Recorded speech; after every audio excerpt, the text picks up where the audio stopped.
Boa noite. Mais uma sessão de Pensar Política. Hoje tenho comigo o Carlos Brás, vereador da Câmara Municipal de Gondomar, que também tem o pelouro do desenvolvimento económico do Conselho. E das finanças? E das finanças. E convidei para vir falar sobre o Orçamento de Estado para 2017, quer na sua vertente global, que hoje está muito em cima da mesa, nomeadamente a questão da carga fiscal e da sua forma de definir os contornos da distribuição de renda, e também abordar os temas do Conselho, nomeadamente aqueles que se prendem com as questões da economia do Conselho, das finanças do Conselho e daquilo que o Conselho quer fazer nos próximos tempos, enquanto durar este mandato. Depois também, ou depois não, no meio, falar um pouco também do Orçamento de Estado e na sua vertente direcionada para as autarquias. Começar a perguntar ao Carlos Brás como é que ele vê esta polémica gerada pela direita quando fala que estamos perante uma enorme carga fiscal, para dizer uma brutal carga fiscal, que o governo do PS, apoiado pelos governos de esquerda, ou pelos partidos de esquerda, representa para os portugueses. Muito boa tarde. Antes de mais, devo agradecer o convite que me foi formulado pela Gondomar FM e, neste caso em particular, pelo meu amigo Figueiredo, e dizer que é com um imenso prazer que aqui estou, sempre que entenderem que possa trazer algum contributo positivo a estas reflexões, a estes debates. Relativamente à questão inicial e que se prende com a demagogia que a direita tem tentado fazer passar e colocar na agenda da discussão da enorme carga fiscal, eu devo dizer que ontem eu ainda não conheço a proposta de lei toda em rigor, mas das linhas gerais que vão sendo conhecidas já ficou evidente para toda a gente que aquela ideia de que dá com uma mão tira com outra não corresponde em rigor à realidade, porque haverá uma restituição de rendimento às famílias na ordem dos 1.200 milhões e haverá um acréscimo de tributação no consumo na ordem dos 600 milhões, portanto, ou 600 e qualquer coisa milhões, o que significa que há de facto um agravamento da carga fiscal do lado do consumo, mas há um enorme alívio da carga fiscal no rendimento, o que só por si também, diga-se de passagem, denota já uma opção algo ideológica, devolver rendimento às pessoas e tributar um pouco mais o consumo, e nós sabemos todos que quem mais posses tem, quem mais rendimento disponível tem, é quem mais consome, portanto é quem mais deve contribuir para o orçamento. Penso que essa é uma falsa questão. Não há, em termos líquidos, isto é, na diferença entre a carga fiscal acrescida e com a carga fiscal aliviada, não há um aumento de carga fiscal para os portugueses, há sim uma diminuição de carga fiscal para os portugueses. Infelizmente, o que tem sido passado um bocado por alguma comunicação social é que esta redistribuição da riqueza não irá ter os efeitos esperados, nomeadamente na relação com o consumo a ser feito de bens e produtos portugueses, e que, portanto, poderá resultar em um acréscimo das importações. A meu entender, parece-me irrazoável pensar nisto, porque quem vai realmente ter aumentos de rendimentos são as famílias com mais baixos recursos. Portanto, essas não vão consumir produtos de gama alta, vão consumir, normalmente consomem os bens essenciais, portanto, os de baixo, produtos de baixo consumo. E portanto, parece-me também irrazoável que vá por esse caminho, embora eu não perceba qual é a política das empresas, porque as empresas só podem vender se tiver quem compre. E se não houver rendimento, ninguém compra. E, portanto, também aqui haverá aquilo que interessa às empresas, é haver rendimento disponível para que os cidadãos consumam e tenham um rendimento bastante para fazer aumentar o consumo, fazer aumentar a produção, normalmente a produção nacional, porque estas pessoas de baixos rendimentos consomem normalmente o produto português porque o pão, o leite é o mais acessível. O que é que parece isso? É porque eu de facto estive a tirar aqui uns elementos e verifico que o orçamento apresentado, o esboço de orçamento apresentado pelo Governo de Passos Coelho a Bruxelas impunha uma carga fiscal de 25,6, enquanto que o Orçamento de Estado do PS apresenta uma carga fiscal de 25,2, ou seja, uma redução de menos 4 pontos. O que é estranho que estes governos venham dizer, ou que este partido venha dizer que há um aumento da carga fiscal. Nós sabemos, todos por experiência própria, que nem sempre o discurso dos partidos políticos ou de alguns representantes de partidos políticos corresponde à realidade. E eu devo também aqui referir, em abono da verdade, que a política que tinha vindo a ser seguida pelo anterior governo, de cariz marcadamente liberal e ultraliberal, me fazia lembrar, muitas vezes, a política seguida no Estado Novo, em que se incentivava a exportação, em que se baseava a economia nacional na exportação e, dentro de portas, o que imperava era a austeridade. O que significa que as famílias não consumiam porque não tinham rendimento disponível e tudo que era produzido era exportado. Portanto, nós tivemos com o governo de Passos Coelho o governo mais à direita do 25 de Abril, ou pós-25 de Abril, tivemos as políticas ultraliberais muito ao estilo do Estado Novo, e o que agora se passa é uma alteração de paradigma e também uma introdução de alguma ideologia no orçamento. Significa que deixou de ser exclusivamente baseado o crescimento nas exportações e se definiu que o consumo interno é também um vetor fundamental do desenvolvimento da economia. Isto porquê? Exatamente, conforme tu dizias, ao devolver rendimento às famílias de menores posses, o que se está a estimular é exatamente o consumo interno. E o consumo interno de produtos produzidos em Portugal. Nós sabemos perfeitamente que não são as famílias que têm a remuneração mínima nacional que vão importar Mercedes da Alemanha ou que vão importar produtos de alta gama de mercados externos. Essas pessoas estão mais preocupadas com o dia-a-dia e em colocar pão na mesa e em alimentar e vestir os filhos com dignamente. Essa é a produção nacional e é a ideia deste orçamento, é devolver rendimento às famílias mais carenciadas para que elas tenham melhor qualidade de vida e simultaneamente estimulem a produção interna, não baseando o desenvolvimento da economia única e exclusivamente nas exportações.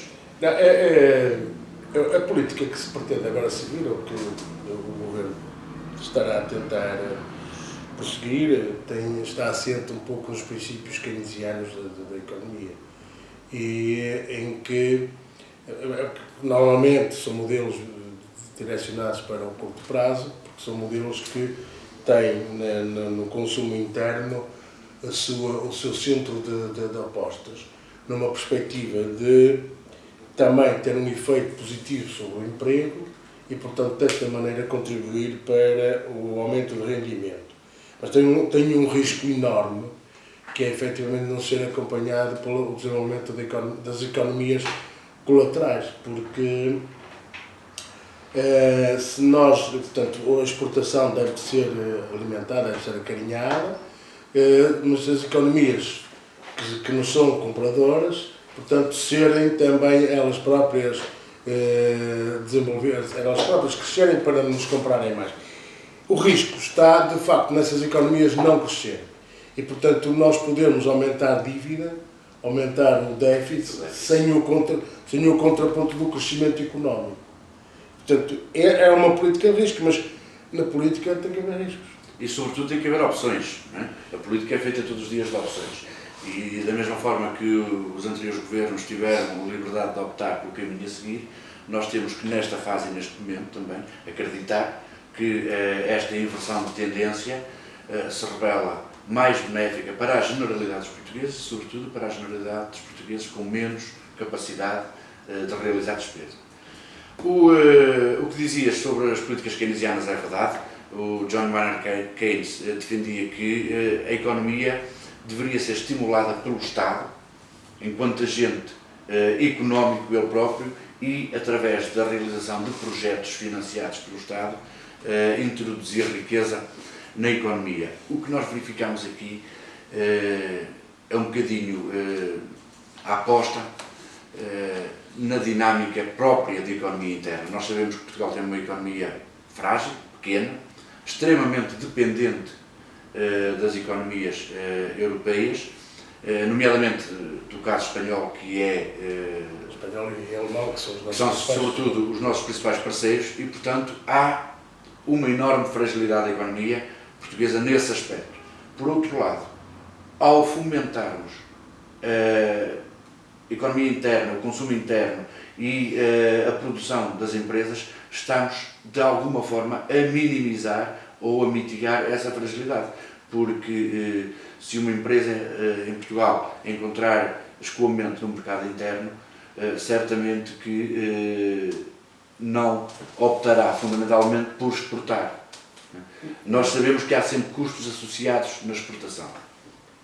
E quanto maior for o consumo interno e quanto maior for a produção de bens nacionais, menor será a dependência das economias à volta. Sendo que, como nós dissemos, há uma elevada dependência, há uma elevada fragilidade da economia portuguesa face às europeias e, portanto, isso será sempre em grau reduzido. Mas de qualquer das formas, fica assinalado um caminho, fica assinalada uma orientação, é dado um sinal aos portugueses de que se pretendem reduzir os desníveis de rendimentos em Portugal, devolvendo o rendimento às famílias que menores posses têm e estimulando também, por outro lado, a produção, como eu já disse, a produção nacional, porque sabemos de experiência que quem mais compra são as pessoas que mais rendimentos têm disponíveis e, sobretudo, essas pessoas compram muitos produtos importados.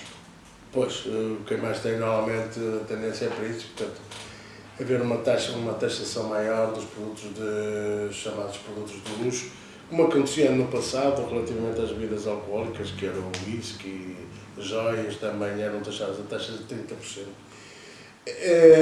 Eu pessoalmente, quer dizer, acho que o valor do IVA da restauração deveria ser mantido, não deveria ser deduzido, porque não vamos verificar que os preços no consumo sejam reduzidos. A asneira já foi feita e, portanto, não é possível, se calhar, digo eu, que por esta redução da taxa de IVA se vá recuperar os postos de trabalho perdidos nos anos em que a taxa de IVA é 23% ou quando ela aumenta de 23% para 23%. Portanto, estou um bocadinho cético quanto aos efeitos. Agora, compreendo que foi uma promessa eleitoral e, contrariamente a muitos outros, este governo parece estar empenhado em cumprir a palavra dada. Vamos lá ver, nós somos tradicionalmente um país de serviços. Não é? A nossa economia depende hoje já, na larga escala, do que é a atividade turística. Já ultrapassamos 10% do PIB com o turismo e é muito relevante e continuamos a subir e com perspectivas de vir a continuar esta tendência. Nesse seguimento foi, de facto, dada muita importância ao valor do IVA nas atividades de restauração, que normalmente se designam por restauração, mas que eu prefiro de comidas e bebidas porque é essa a designação correta. Da mesma forma que quando houve o aumento da carga fiscal, as empresas se esforçaram por absorver esse aumento e não o fazer refletir no consumidor, estou convencido que desta vez, ao haver uma redução, também não se notará muito no consumidor final, em termos de preços finais, a redução da carga fiscal. De qualquer das formas, é sempre um incentivo que se dá a todos os empresários da área da restauração, e nomeadamente àqueles que servem comidas e bebidas, de que o Governo se preocupa com eles, que foi sensível aos apelos que eles foram lançando, e nomeadamente a Arespa, a associação que os representa, que foi lançando ao longo de toda a campanha, e foi assumido pelo Partido Socialista que haveria redução da carga fiscal neste setor. Estamos em vias de haver cumprida e, portanto, nem que mais não seja, do ponto de vista da realização de um compromisso eleitoral, já é positiva esta medida. Estou convencido que será também positiva, por outro lado, os empresários que até agora tinham muitas dificuldades em manter as portas abertas. Não, eu estou em concordar contigo naquilo que tu há bocado disseste, que há sobretudo uma alteração fundamental no paradigma do desenvolvimento económico, ou seja, enquanto que antes se tirava, portanto, o rendimento das pessoas através dos impostos diretos, agora utiliza-se os impostos indiretos, que é muito mais justo, pode trazer mais justiça social do que aquela que é quando se trata e particularmente quando atingem camadas da população com fracos recursos, como foi o que aconteceu no passado. Desculpa interromper-te, mas agora só para não perder, fui à meada, e esta alteração de tributação, de tipo de tributação, traz também uma outra vantagem que convém nós não descurarmos. É que qualquer cidadão, quando lhe é retirado uma parte dos rendimentos, fica sem opção. Fica sem opção. Daquele dinheiro, ele já não pode fazer mais nada. Já ficou retido.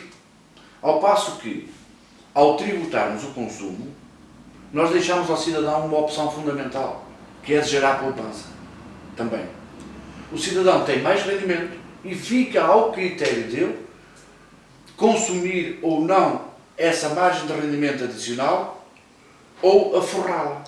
Eu penso que isto também será não será por essa via. Mas também deixa, por essa via, porque deixa às pessoas a possibilidade de gastarem ou não gastarem o rendimento. O problema é que as pessoas enquanto estão que no outro sufocadas, modelo de tributação não tínhamos hipótese. mas as pessoas estão tão sufocadas no seu consumo que todo e qualquer acréscimo, particularmente as pessoas com rendimentos mais baixos, todo e qualquer acréscimo Será utilizado será para consumo. Porque não estou a ver um trabalhador que tenha um salário mínimo que ganhe 600 euros e não é o salário mínimo, que tenha um aumento para 650, que pegue naqueles 50 euros e os vá a forrar. Certo, mas antigamente é que não tinha a possibilidade. Claro, não, mas aí estamos de acordo no princípio. Mas, por acaso, essa do aforro foi um economista, acho que alguém que o disse, o que contraria todas as teorias económicas, porque certo. o aumento marginal de rendimentos não é para não é traduzido em aforro. É mais traduzido em consumo. Aliás, quer dizer, o modelo que o Centeno aplica é um bocado baseado nesse princípio de que o consumo, de que os aumentos de rendimento nas classes até 800 euros, 620, 800 euros, vai para o consumo e não vai para a aforro. Certo. Portanto, é isto que vai ajudar um bocado o que eu queria deixar a incrementar a economia para que, por outra via, aumente o emprego, redução das despesas sociais e, portanto, rendimento mais disponível, portanto, que possa converter a economia num outro sistema. O que eu queria deixar aqui claro, quando toquei nesta questão, é que é deixado ao cidadão a opção de utilização do rendimento. Enquanto que, quando ele era retido à partida, não havia opção nenhuma.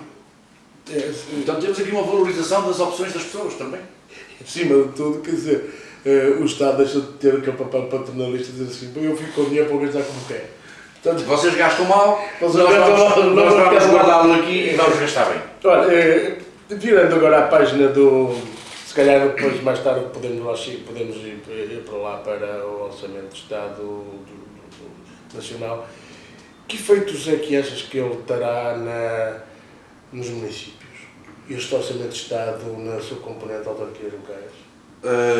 Olha, eu debrucei-me um bocadinho sobre essa matéria e, de facto, em termos globais, é um orçamento muito positivo para o poder local. Reforça a autonomia do poder local, em alguns aspectos que eu posso depois detalhar, e aumenta a disponibilidade de financiamento dos municípios, das câmaras municipais. Eu devo dizer que o que está previsto é um aumento de 1,2% nas transferências globais para os municípios. Isto são 29 milhões de euros em transferências diretas para o município. Portanto, há um aumento aqui de 1,2%. Claro que depois cada município beneficiará deste aumento em proporções diferentes, de acordo com as áreas, de acordo com a demografia, a população, mas de qualquer das formas registra-se um aumento das transferências que nós esperamos que se venha a concretizar. Por outro lado, faz uma alteração à Lei 73 de 2013 e repõe o IMT como uma receita municipal que tinha sido retirada. O Imposto Municipal sobre Transmissões tinha deixado de ser uma receita municipal e agora com esta proposta de lei volta a ser incluída nas receitas municipais. Há também algumas alterações que, embora não se traduzam em incremento de receita, traduzem-se em maior liberdade de atuação dos municípios. E eu posso dizer que há uma medida fundamental, que é a criação da exceção para o endividamento na comparticipação nacional de projetos financiados pelo quadro comunitário 2020. O que significa que era um receio que nós tínhamos em Gondomar e um desassossego, era de que houvesse projetos aos quais nós estivéssemos em condições de concorrer e que, por falta de capacidade de realizar a parcela nacional da despesa, nós não pudéssemos vir a beneficiar. Esta proposta de lei excepciona esse montante da comparticipação nacional do limite do endividamento, o que significa que os municípios, quando haja projetos interessantes, podem recorrer ao financiamento para a comparticipação própria dos projetos, e isso dá uma outra margem de manobra a qualquer município, nomeadamente ao município de Gondomar, que está em situação de endividamento excessivo, pelo que não poderia recorrer a financiamentos externos, e está e continua a estar obrigado a reduzir anualmente 10% dessa dívida. E há também uma outra medida que, embora não se traduza em um aumento ou num aumento significativo de receita, é também uma medida que traz um sinal ideológico e que traz uma melhoria na autonomia financeira dos municípios. É que vão ser abandonadas ou vão deixar de existir as isenções para os fundos imobiliários, em termos de IMI. Isto é fundamental. Eu já estive hoje a fazer as contas. Para o município de Gondomar não representará muito, anda perto dos 26 mil euros que estariam concedidos em isenções. Mas tem também um outro sinal, é que há casas e há habitação que está devoluta e que beneficia de isenções, por serem de propriedade de fundos imobiliários, e que podem, por esta via, ser reintroduzidas no mercado de arrendamento, no mercado de venda, porque vão ter que começar a pagar IMI e, portanto, eu não estou a ver os fundos imobiliários a querer suportar despesas sem ter receita. Portanto, esta é uma medida que também já era reivindicada há muito tempo pelos municípios e que agora vai ver a luz do dia com esta proposta. Porque não faz sentido que qualquer cidadão pague IMI e um fundo imobiliário não pague IMI. Não, quer dizer, só uma chega nesse aspecto. É que, de facto, os fundos imobiliários iam comprar em offshore as casas, não é? E depois tinham isenção. Os grandes, aliás, foi disso nota alguns cidadãos, que, dada a sua qualidade de pessoas com bens ao luar e fortes bens ao luar, compraram as casas via offshore e puseram-nas em fundos imobiliários para não pagar. Poder beneficiar de isenções.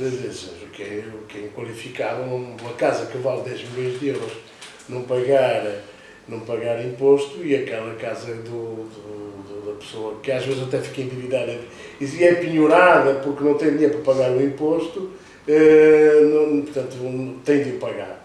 Isso é de facto repor. Já agora, a propósito dessa referência que fizeste, deixa-me também dizer-te que este governo já anunciou que acabariam as vendas de imóveis por incumprimento fiscal, o que significa que as pessoas que não consigam pagar IMI e que antes eram expoliadas por essa via das suas habitações, deixará de existir essa forma de cobrança coerciva e deixaremos de ver as pessoas pagarem uma vida inteira empréstimos ao banco e porque falham uma ou duas ou três prestações de IMI, ficarem sem as casas e terem que regressar para a casa dos familiares. Diz-me uma coisa, relativamente ao efeito que isto terá nos municípios, não poderá haver aquela tentação dos municípios também se endividarem de uma maneira pouco convencional ou de uma maneira que, digamos, não seja aquela que lhe vai capacitar para o futuro? Como se fez no passado. Sim, houve muitos municípios que se endividaram, não para gerar condições, por exemplo, para atrair empresas, condições para atrair investimento, fizeram-no por mera vaidade até do seu Presidente de Junta e sem qualquer benefício para a população, benefício em termos futuros, em termos de competição do território, de competitividade do território. Portanto, fizeram-no por uma mera tendência despesista. Não achas que podemos correr esse risco? Se nós olharmos e fizermos uma análise à evolução do municipalismo em Portugal, vemos que ele foi feito sempre, e há uma tendência clara de ciclos. Há sempre uma tensão permanente entre o poder local e a administração central. E tem havido ao longo da história também ciclos de maior liberdade e de maior autonomia e depois ciclos de menor autonomia. E é verdade que muitas das vezes foram os próprios municípios, através do seu comportamento despesista e através dos compromissos que assumiram para gerações futuras, que para mim eu considero imorais, imoral um município contrair endividamento para 25 anos e estar a honorar as gerações que vêm com uma carga fiscal tremenda, porque esses empréstimos têm que ser pagos e ao ser pago é dinheiro que é retirado do investimento local e da criação de melhores condições de vida. E portanto houve sempre ao longo da história esta tensão entre poder central e poder local. E, ultimamente, nós tínhamos vindo a assistir a um ciclo de tensão e de retirada da autonomia do poder local.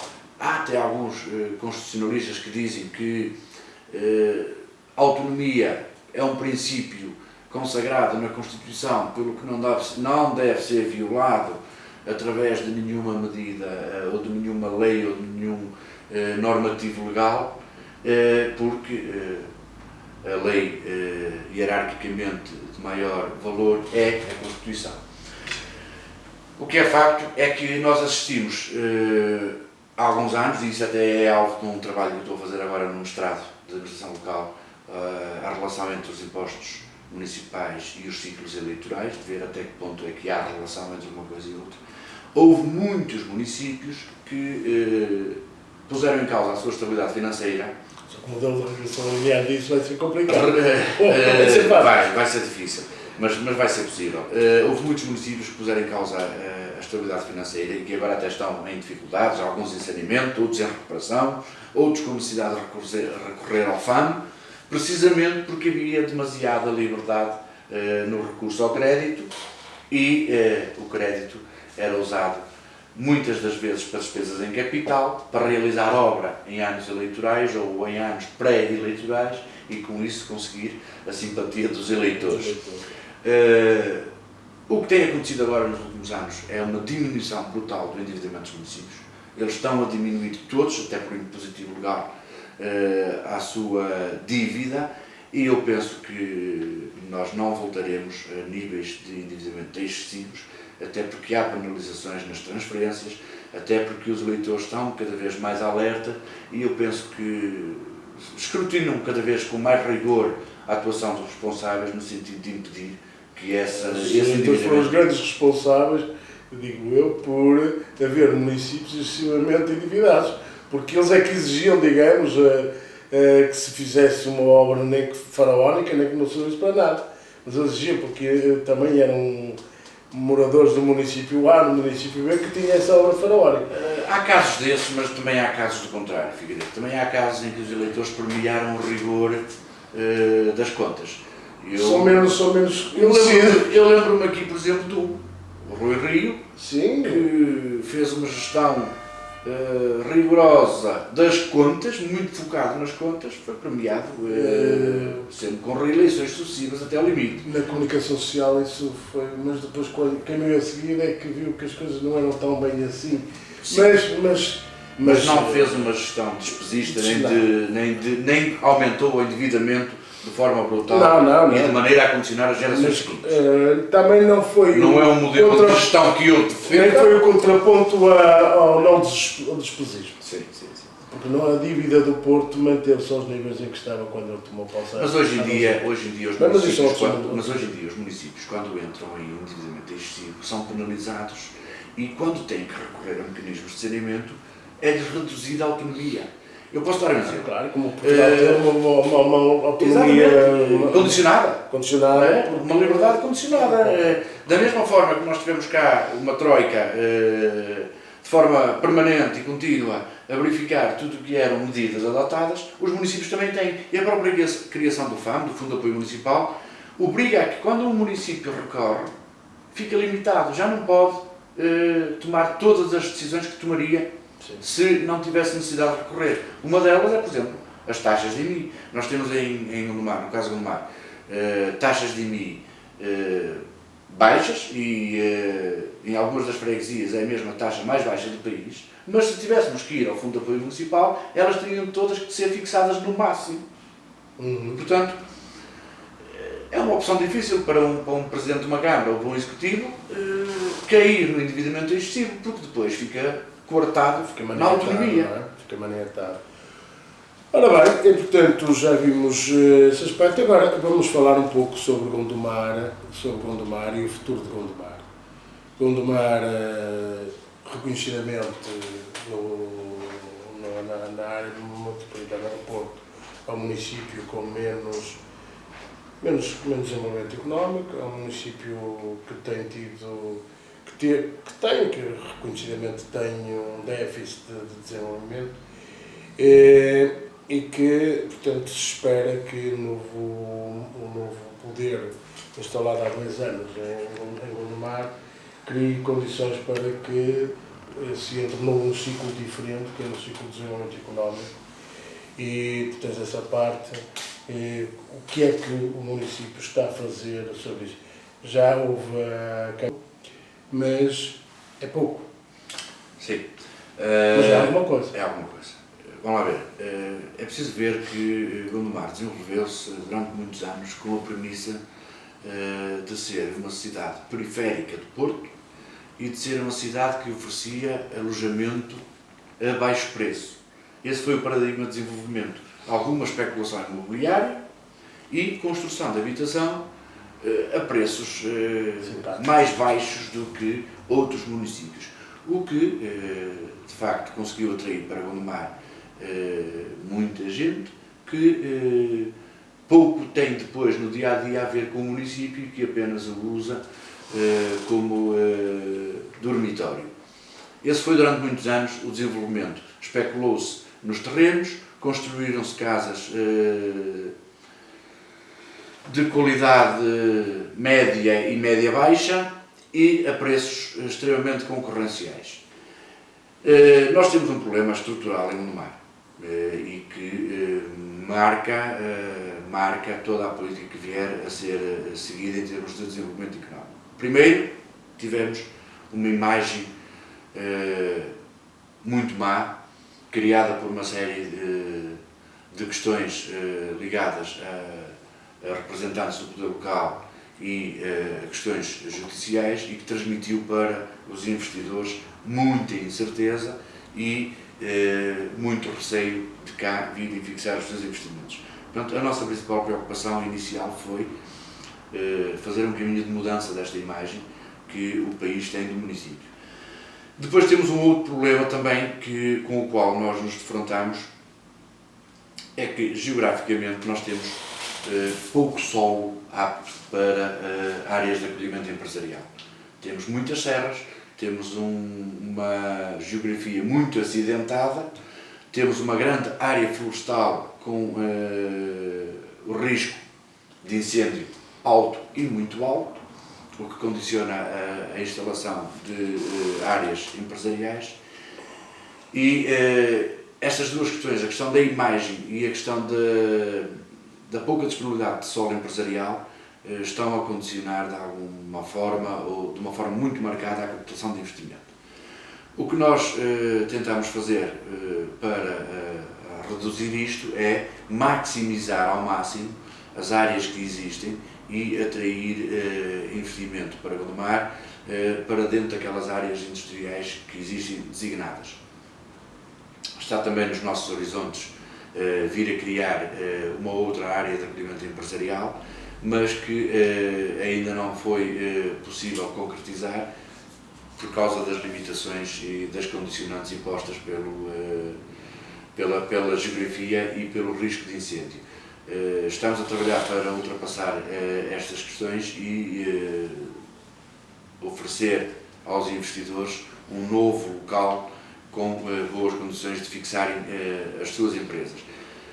Quanto à questão da filigrana, da ourivesaria, é evidente que todos os municípios têm que basear o seu desenvolvimento nos produtos locais e valorizar aquilo em que nós somos melhores.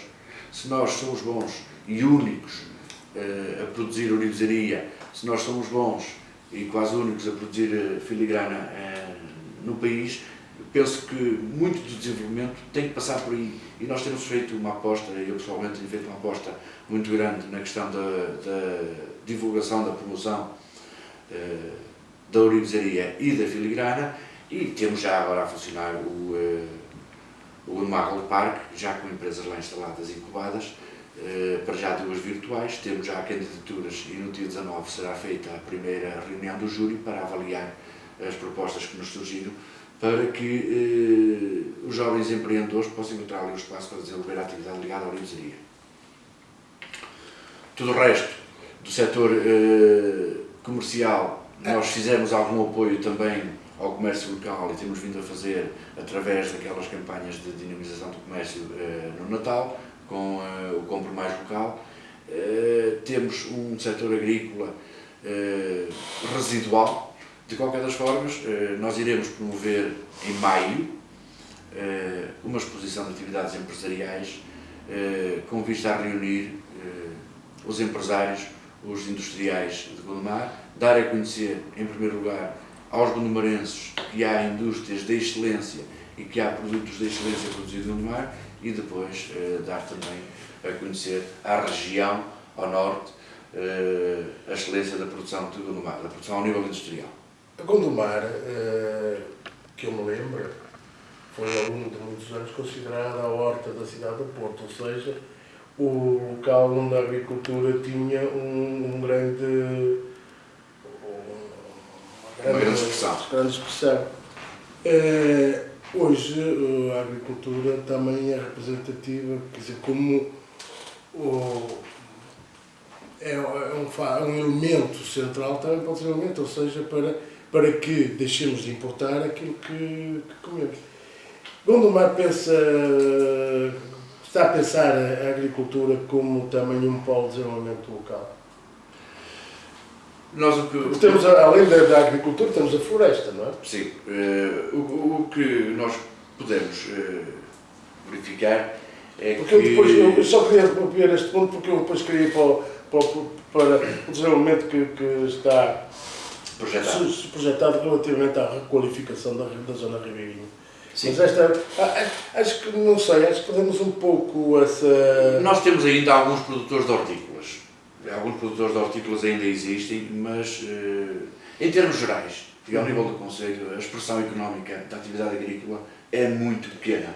Temos alguns produtores que fazem aquela produção de subsistência, aquela produção... Não, eu falo em produção de alta produção. Mas não temos grandes produtores... Eu conheço 2 ou 3 grandes produtores de cogumelos e de frutos vermelhos. Não, de hortícolas, dos grelos, dos nabos, dos limões, para cada pessoa. Em termos gerais, com qualidades simpáticas.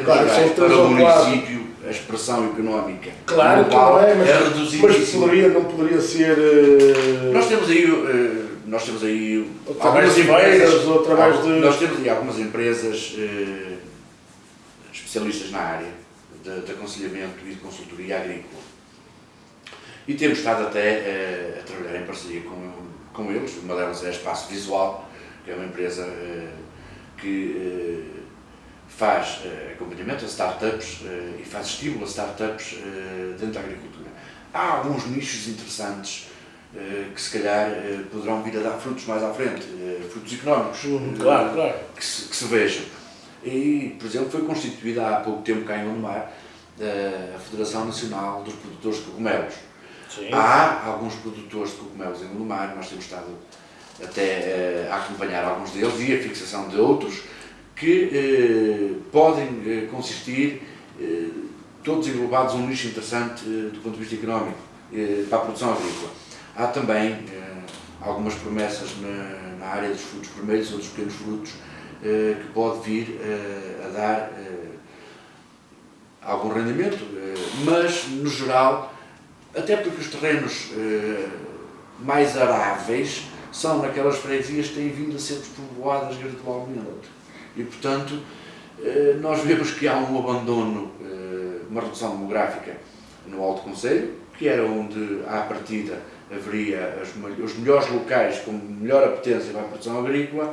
O Alto Conselho, estamos a falar de Melos, Medas... Estamos a falar de Foz de Sousa para cima, estamos a falar de Rovelo, de Medas, de Melos, até da Lomba. Não me parece que a agricultura venha a ser um grande fator de dinamização da economia de Gondomar. Não me parece. Contudo, nós estaremos sempre atentos. Pode contribuir.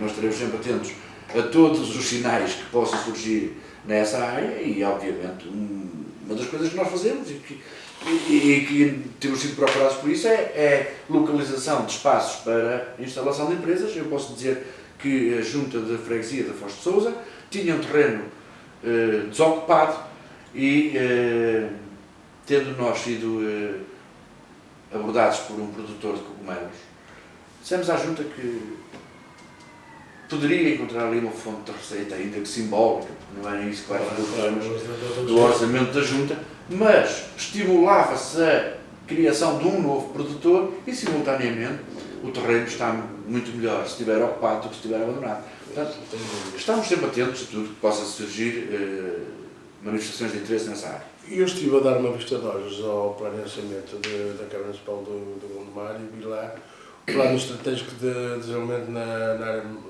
metropolitana. Como é que Gondomar se vai encaixar ou se pode encaixar neste plano de desenvolvimento, sabendo nós que há municípios que estão noutro patamar de desenvolvimento que não Gondomar. E quando falo em termos de desenvolvimento económico, não noutras vertentes, mas no desenvolvimento económico, acho que Gondomar tem que acelerar um bocado o passo para poder acompanhar estas fronteiras, não é? Sim, nós temos, antes de mais, que valorizar o potencial que temos, os ativos. Temos muito, temos a Zona Ribeirinha, que é um potencial enorme e que tem sido os dois sistematicamente... O potencial que o Gondomar tem é na área humana. Há muitos e bons recursos profissionais em Gondomar, temos exemplo de alguns casos de sucesso. Nós fomos procurados, a Câmara Municipal foi procurada por um investidor espanhol, produtor de alta bijuteria. Conseguimos lhe vender um armazém e auxiliámos-lo na captação de mão de obra para entrar em produção. Instalaram-se, recrutaram 40 pessoas em colaboração com a Câmara Municipal e com o Centro de Emprego, e um dia destes tivemos a visita do proprietário, que é o investidor, que é um senhor espanhol, que nos veio dizer à Câmara Municipal, a mim pessoalmente, ao Sr. Presidente, que estava felicíssimo com os recursos humanos que encontrou em Gondomar, porque parecia que tinham sido talhados para as necessidades dele. O que é que aconteceu? Aconteceu tem ganho prémios internacionais. Aconteceu que, havendo mão de obra disponível, solicitámos a colaboração do Centro de Emprego através da doutora Carla Val, explicámos-lhe quais eram as necessidades do investidor, ela fez a seleção dentro do que tinha e estão a trabalhar hoje 40 pessoas e até ao final do próximo ano esse investidor vai aumentar para 200 pessoas. E está satisfeitíssimo com a produtividade que ele está a encontrar e, sobretudo, está satisfeito com o baixo índice de erros na produção, que é isso que ele mais ressalva, é que as pessoas produzem, mas produzem bem. Não há lugar a desperdício. E, portanto, temos que valorizar os ativos humanos que temos, e por aí passa também um bocado do desenvolvimento estratégico do mar. Temos que valorizar um grande ativo que temos, que é o Rio Douro. É o maior, mais importante. E que durante muitos anos andou esquecido neste município. E, portanto, temos também que valorizar a ourivesaria, que é outro ativo fundamental do município. E no que diz respeito ao Rio Douro, eu posso dizer que estamos já, em alguns aspectos, a liderar processos ao nível da área metropolitana. Eu devo dizer que foi criado o Grupo de Reflexão para o Douro, por sugestão do Sr. Presidente da Câmara, de Gondomar, e que teve um melhor acolhimento por parte das câmaras municipais de Gaia, por parte da Câmara Municipal do Porto e por parte da Câmara Municipal da Feira. E, portanto, há aqui matérias onde nós já estamos claramente bem posicionadas ao nível da área metropolitana, sendo que, na questão do Rio, é uma delas. Eu faço parte do Observatório para a Navegabilidade do Rio Douro, uma iniciativa desenvolvida pela APDL e tem elogiado a nossa participação, tem referido o valor dos nossos contributos e, portanto, nós queremos utilizar o Douro como um fator de captação de investimento e de atratividade para o município. Carlos Brás, outra área que se prende muito com esta é saber que tipo de projetos Gondomar quer atrair para o seu município, para além daqueles que estão hoje, são hoje mais ou menos conhecidos, que é na área do ouro e da filigrana, que é na questão do Rio Douro e da utilização das suas margens para um desenvolvimento turístico que deve ser apoiado e relevado. Havendo dinheiro disponível no quadro do 2020, do Portugal 2020, que projetos é que o Carlos gostaria de ver implementados no Conselho para atrair esses investidores e para que o modelo de desenvolvimento económico possa ser sustentável? Olha, antes de mais, a minha primeira prioridade seria, obviamente, a criação de uma zona empresarial. Essa eu acho que esse que é o grande desígnio que nós ainda não cumprimos, porque há de facto alguma procura, tem havido alguma procura para a fixação de investimento, tem havido também alguma procura para a fixação de investimento ao nível do comércio, de distribuição e de comércio a retalho. Penso que estrategicamente para o município seria muito mais importante apostar na produção. Nós já temos um setor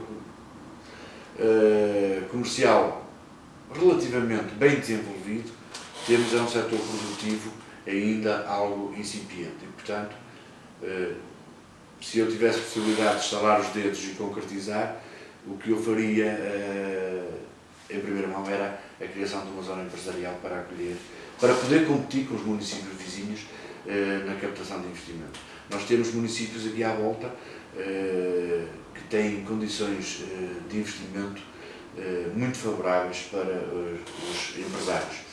Já aprovámos um regulamento que vai nesse sentido, no sentido de conceder alguns benefícios fiscais ao nível das taxas municipais para quem cria postos de trabalho.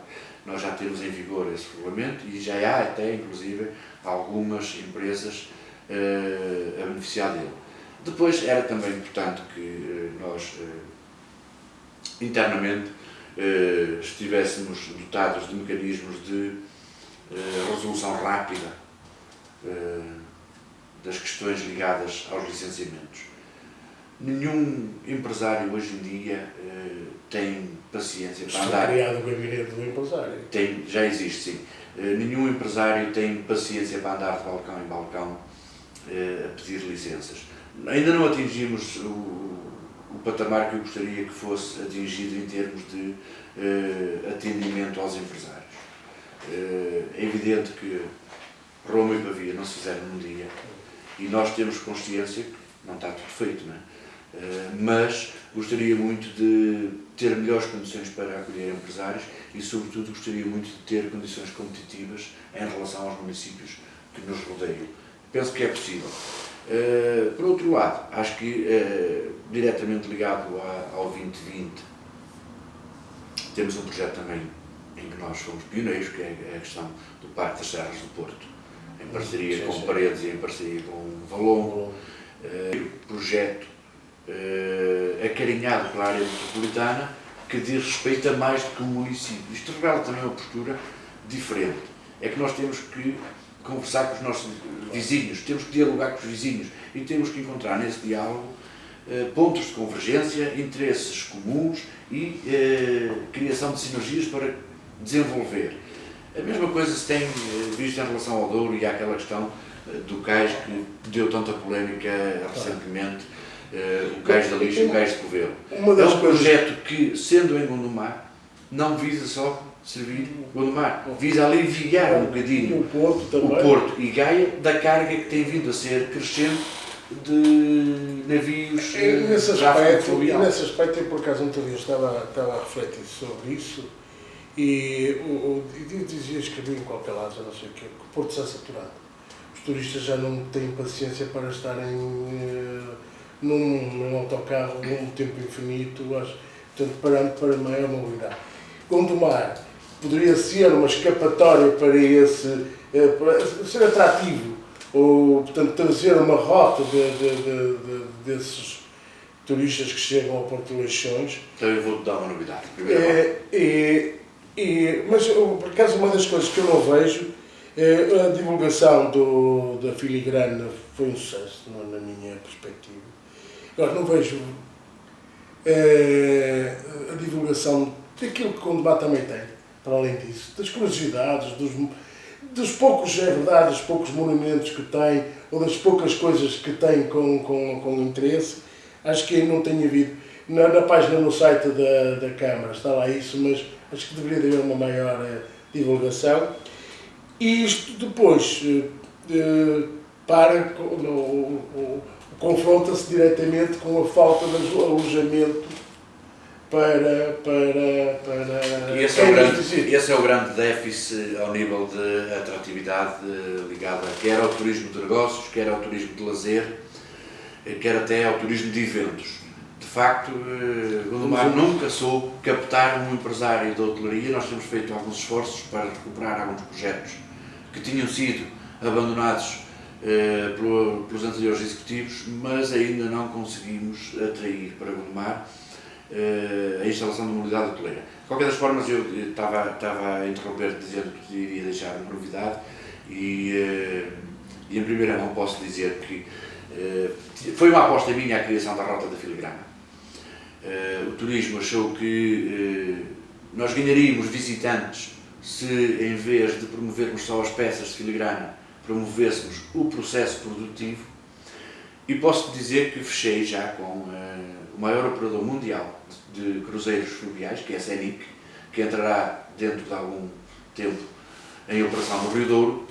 Fechei já a vinda de 5 grupos para 2016, assistir a workshops de filigrana na Casa Branca. Nós vamos ter instalado a partir de final deste mês de fevereiro uma exposição permanente de filigrana, com workshops e com trabalho manual. E temos já negociado a vinda de 5 grupos de cerca de 90 a 100 pessoas, que são turistas de elevado poder aquisitivo, porque a CENIC segmenta-se num extrato muito alto e, portanto, nós temos já fechado a vinda de alguns turistas. Isto porquê? Porque precisamente resulta dessa constatação que tu fizeste, é que o Porto vai atingir um ponto de saturação dentro de breve prazo. E é preciso criar oferta alternativa. O que nós vamos dar às agências de viagens, aos operadores, é uma rota alternativa para que eles possam descongestionar a centro da cidade e trazer até Gondomar. Estamos também a avaliar, com o maior operador de barcos, Rebelo do Douro, a possibilidade de criar um cais de atracagem para esses barcos. É preciso temperar estas coisas todas sempre com outras utilizações que se fazem do rio, nomeadamente o desporto, porque sabemos que as embarcações criam uma ondulação que não é favorável ao desporto e, portanto, estamos a trabalhar e também temos outra dificuldade, que é a questão das profundidades necessárias para a costagem de alguns barcos, mas estamos a trabalhar, já fomos visitados lançámos um desafio ao maior operador de barcos Rebelos do Douro para que viesse a Gondomar, a um local para nós indicado, verificar que possibilidade é que tinha de atracar ali. Portanto, a ideia é ir captando, é ir criando alternativas à cidade do Porto e é criar oferta turística também para quem visita a cidade e poder também contribuir para o descongestionamento do centro da cidade de Porto. De facto, quer dizer, a questão do alojamento foi uma questão que vivemos aqui há uns anos atrás, quando foi feito o Mundial de Futsal, em que o pavilhão multiusos esteve quase sempre casa cheia e as pessoas iam dormir ao Porto porque não encontravam alojamento em Gondomar. Uma das coisas que eu, em tempos, refleti era a possibilidade, para além da filigrana, ter, digamos, um conjunto de espaços onde os turistas pudessem aportar e pudessem comprar os produtos produzidos em Gondomar. Mas isso poderá ser uma proposta futura. Eu posso dizer que o passo seguinte, estamos agora neste momento a finalizar a rota da filigrana, o projeto todo, e inclui a marcação em oficinas, com delimitação da área de visita, com criação de pontos de venda em cada uma das oficinas. Portanto, é um produto estruturado e organizado. E o passo seguinte será a criação da rota da arte sacra. Mas isso é um projeto para mais daqui a algum tempo. Nós temos alguns imóveis religiosos de interesse, temos também alguns produtores e colecionadores de arte sacra que valia a pena mostrar aos gondomarenses e mostrar ao mundo, e portanto será o passo seguinte. Neste momento estamos focados na rota da filigrana e eu convido-vos para a apresentação da mesma, que ocorrerá dentro da Ouro Indústria. Ok, muito obrigado. Carlos Brás, foi um prazer ter-te aqui. A conversa correu forte e fluida e, portanto, tudo bom e que tenhas sucesso. Porque o teu sucesso é o sucesso de Gondomar e esse é que é o mais relevante, extraindo do sucesso pessoal, que também é importante. Sim, mas eu realizar-me-ei pessoalmente quando conseguir que os gondomarenses estejam melhor. Portanto, esse é um desafio. É um desígnio. Muito obrigado a vocês.